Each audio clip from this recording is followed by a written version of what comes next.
இங்கே இந்த லேடிக்கு அவங்க வீட்டில் இருக்க கால் உடஞ்ச ஹஸ்பண்டு ஒரு வழியை காமிச்சிக்கிட்டு இருக்காரு. இந்த இடத்துக்கு தான் போய் கரெக்டாக காசை போடணும் அப்படின்னோன்னா, நான் போட்டுடுறேங்க அப்படின்றாங்க. காசெல்லாம் பத்திரமா வச்சுக்கோன்னோன்னா சரி ஓகேன்னு சொல்கிறாங்க. போகும்போது கொடை எடுத்துகிட்டு போனோன்னே இவங்களும் கொடை எடுத்துக்கிட்டு வீட்டிலேருந்து கிளம்பி ஒரு ஆட்டோ பிடிச்சி போய்கிட்டு இருக்காங்க.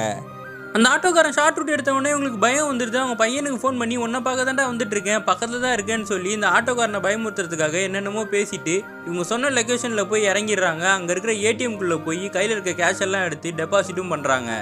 இவங்க வீட்டுக்கு திரும்பி வந்தால் அவங்க ஹஸ்பண்ட் வந்து பேங்க் ஆளுங்கிட்ட ஃபோனில் பேசிக்கிட்டு இருக்காரு. உங்களுக்கு காசு வந்து 24 ஹவர்ஸில் வந்துடும் சொல்லிக்கிட்டு இருக்காங்க. ஃபோனை கட் பண்ணிட்டு அவங்க ஒய்ஃபை திட்டுறாரு. உனக்கு கொடுத்ததே சிம்பிளான வேலை, அதை கூட இப்படி சொதப்பிட்டு வருவியா? இதனால தான் உன்னை வீட்டை விட்டு வெளியே அனுப்புறதே கிடையாது. காசை ஒழுங்காக தானே போட்டேன்னும் போது ஆமாங்க போட்டேன், பில்லு வர லேட் ஆயிடுச்சுன்றாங்க. அதை நீ முதல்ல சொல்ல வேணாமா? இப்போ பாரு காசு லேட்டாக வரப்போகுதுன்னு சொல்லி திட்டுறாரு. இதை கேட்டவொன்னே அவங்களும் அழுதுகிட்டே வெளில போகிறாங்க. நைட்டு அவங்க பையன் அவங்க அப்பாவுக்கு ஃபோன் பண்ணி சால்வ் பண்ணிக்கிட்டு இருக்கான். அவங்க அம்மாட்டையும் பேசுகிறான். நான் வேணா அங்கே ஒரு 3 நாள் வந்து இருக்கவாமான்னும் போது இல்லைடா அம்மா பார்த்துக்கிறேன்னு அவங்க சொல்கிறாங்க. அவங்க புருஷனுக்கு வந்து மாத்திரை தேவைப்படுது. இவங்க போய் கேட்குறாங்க, நான் வேணா போய் வாங்கிட்டு வரவா, உங்களுக்கு எதாவது பிபி ரைஸ் ஆகிட போகுது அப்படின்னும் போது இல்லை நான் பார்த்துக்கிறேன்னு அவர் சொல்லிட்டாரு. நான் இந்த தடவை எந்த தப்பும் பண்ண மாட்டேங்க அப்படின்னு சொல்லிட்டு இவங்களும் மாத்திரை வாங்குறதுக்காக மெடிக்கலுக்கு போகிறாங்க. அங்கே போய் கேட்டால் அந்த மாத்திரை அங்கே இல்லை, வேறு இடத்துல தான் கிடைக்கும்னு உடனே இவங்களாம் தைரியமாக பக்கத்தில் இருக்க கடையெல்லாம் தேடி அந்த மாத்திரையை வாங்கிட்டு வந்து புருஷனுக்கு கொடுக்குறாங்க. அவங்க புருஷனும் சந்தோஷமாக ஸ்வீட் செஞ்சு தர சொல்லி கேட்குறாரு. அவங்க பையனும் மெசேஜ் அனுப்பிச்சிருக்கான் கலக்கிட்டீங்கம்மான்னு சொல்லி. இவங்களுக்கு ரொம்ப சந்தோஷமாக இருக்குது. கொஞ்சம் தைரியம் அதிகமானதுக்கப்புறம் இவங்களாம் வந்து கடைக்கு போய் அவங்களுக்கு கம்மல்லாம் வாங்குறாங்க.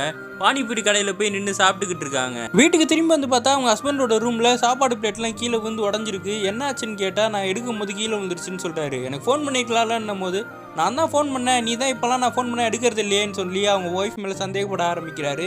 அடுத்த நாள் அவங்க சொல்கிறாங்க, என் ஃப்ரெண்டுக்கு உடம்பு முடியல, அவளை பார்க்கறதுக்காக நான் போகணும் அப்படின்னும் போது சரி ஓகே நீ போயிட்டு வா, ஆனால் இன்றைக்கி வந்து என் காலில் இருக்க கட்டை பிடிக்கணும் மறந்துடாதன்னும் போது நான் அதுக்குள்ளே வந்துடுவேங்கன்னு சொல்கிறாங்க. இவங்க குளிக்க போன கேப்பில் புருஷனும் ஃபோன் எடுத்து பார்த்துட்டு ஒரு டிக்கெட் புக் ஆனதை பார்க்குறாரு. இவங்க வந்ததுக்கப்புறம் நான் கிளம்புவான்னு கேட்குறாங்க. உண்மையாக உன் ஃப்ரெண்டு வீட்டுக்கு தான் போறியான்னு கேட்கும்போது யோசிச்சுட்டு இல்லை நான் படத்துக்கு போகிறேன்னு சொல்கிறாங்க. உன் ஃப்ரெண்டு கூடயான்னு கேட்டால் இல்லை நான் தனியாக தான் போகிறேன்னு சொல்கிறாங்க. நான் அன்னைக்கு கூட வந்து ஷாப்பிங் மாலுக்கு போயிட்டு வந்தேன், தனியாக பானிபூரி சாப்பிட்டேன், நீங்கள் கொடுத்த கொடை இல்லாமல் நான் மலையில் நனைஞ்சிட்டு கூட வந்தேன் அப்படின்னு சொல்கிறாங்க. இதெல்லாம் என்கிட்ட ஏன் மறைச்ச அப்படின்னு கேட்டால் இதெல்லாம் உங்ககிட்ட சொன்னால் நீங்கள் என்ன அலோவே பண்ண மாட்டீங்களேன்னும் போது ஒரு ஃபேஸ் மாதிரி அமைதியாக உட்காந்துருக்காரு. இப்போ நான் கிளம்புவான்னு கேட்டால் புருஷங்கிட்ட இருந்து அதுக்கும் பதில் இல்லை. அடுத்த ஷாட்டே இவங்க வந்து ஆட்டோவில் ஏறி அந்த தேட்டருக்கு போயிட்டு இருக்காங்க சந்தோஷமாக. இப்போ யாரும் அவங்கள தடுக்காமல் காதில் ஹெட்ஃபோனை மாட்டிக்கிட்டு